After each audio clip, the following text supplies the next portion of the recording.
13 September 2025, we held the general body meeting here in Doba Sipara Playground. Regarding the general meeting, we had already given a press conference right from the 2nd of September that if the government of the day does not invite us or does not do anything regarding the demands of the Federation, we will take a decision as and when the ad hoc school teachers will start the agitation program. So today,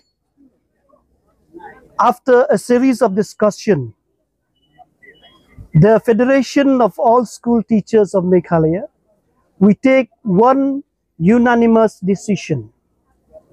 And the decision was that we will go ahead with the agitation program, which will start from 22nd of September 2025 in Shillong.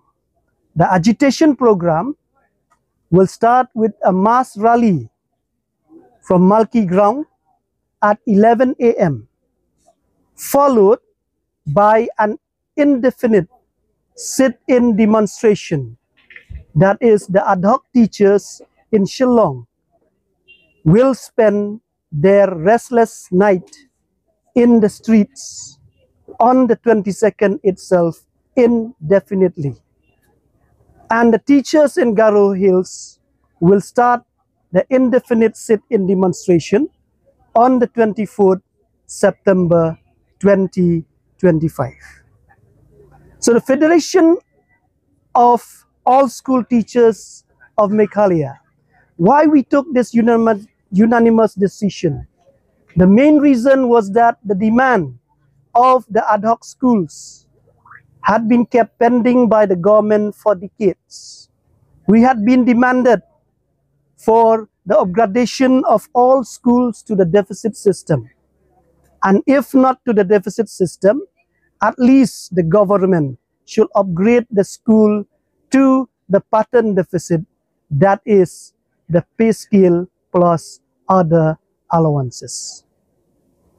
As an ad hoc teachers, we felt that we have every right to demand from the government.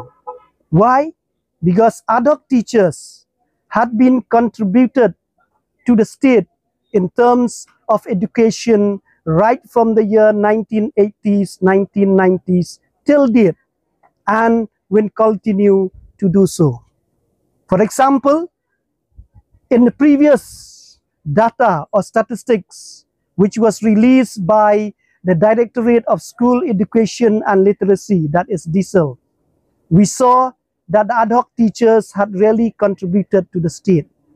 For example, according to the statistics, in the secondary and higher secondary section, there are around 118,000 in the state of Meghalaya who studies in different schools.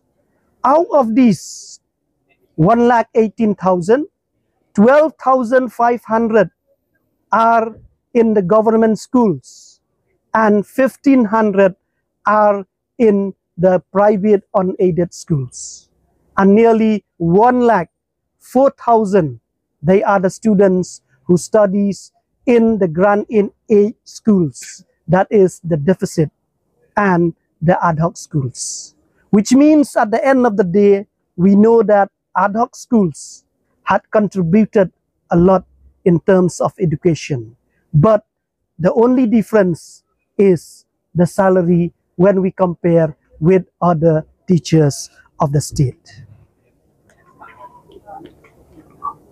So if the government of the day does not listen to our demand of upgradation, the indefinite agitation will continue to go on, and after 3 or 4 days, which means that we will still put pressure on the government by announcing, we can say, more agitation. Now, if we talk about the difference between the government teachers and the ad hoc school teachers, there are no differences. If we talk about the norms, the conditions set by the department, if you talk about the qualification, it is the same only. But why the difference in the salary? We are only asking from the government to provide an equal pay for equal work. At present, in the state of Meghalaya, we have around 8,000 ad hoc teachers. We had been rendered service, and we hope the state government of the day, we request them, we appeal to them, we urge them, they will take up immediate steps and measures to solve the problems of the ad hoc teachers, which was kept pending right from many decades. And we hope the government of the day will listen to our appeal and request and do the required work. Thank you.